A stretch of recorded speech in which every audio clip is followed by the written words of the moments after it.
75 years of India's independence, and still the pious land never fails to see children selling national flags on Independence Day rather than going to school.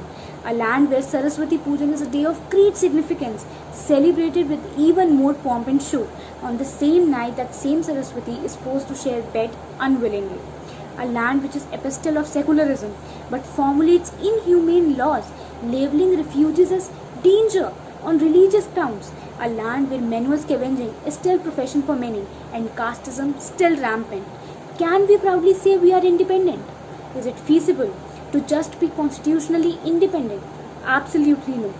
We need to actually question, are we really independent? Because no one can define independence just as end of colonialism or any superior power. Rather, it is something that applies to every individual rather than a whole nation. Having 3 times a proper meal may amount to be independence to some, not judged on what to wear to some, and to have clean area to just survive for some. We can't bring everyone under the umbrella of the utopian independence we proudly talk of as a nation, at least for now.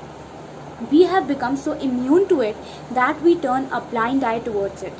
Quoting lines of a famous nazm by Faiz Ahmad Faiz, "ये दाग दाग उजाला, ये शब गजीदा सहर, वो इंतज़ार था जिसका, ये वो सहर तो नहीं, ये वो सहर तो नहीं जिसकी आरज़ू लेकर चले थे यार, कि मिल जाएगी मुल्क की आज़ादी कहीं ना कहीं."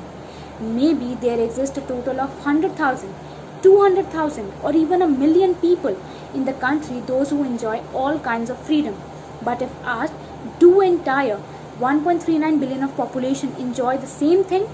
Then the 1.77 million homeless people sleeping on footpath, 287 million illiterate people who don't even know what independence is, 364 million people struggling to live, and 30 journalists killed in recent past on account of just putting forth the truth breathed in ignorance, making us to judicially review our 75 years. India's secular fabric has got stained all over. It's being abused, twisted and manhandled to create a communal tinderbox. Another issue which I need to quote is of reservation. It's hands down agreed that the initial purpose of reservation is respectful and was need of the hour. But there are some people showing themselves on papers as ST or OBC just to enjoy some additional benefits. It feels like we live in such a country where we fight for backwardness rather than development. This is why we fall short of the true values of independence and continue to be developing in spite of long chain of progress and developments.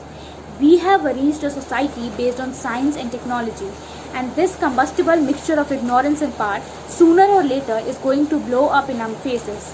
I mean, who is running the science and technology as well as some handful of laws and democracy if the people don't know anything about it? It is not enough to enshrine some rights in a constitution or a bill of rights. The people had to be educated and they had to practice their skepticism and their education.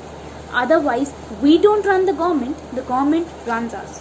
For me, the day everyone has access to the rights that are their due, everyone is treated equal, manual scavenging isn't required by anyone, women are not exploited as commodities, everyone has access to proper sanitization, and casteism like ideologies become a mirage. That is the day when we can say we are truly independent. Ending on, हम खून की किश्तें तो कई चुका दें, हम खून की किश्तें तो कई चुका दें, लेकिन ये खाके वतन पर अदा क्यों नहीं होता। जय हिंद।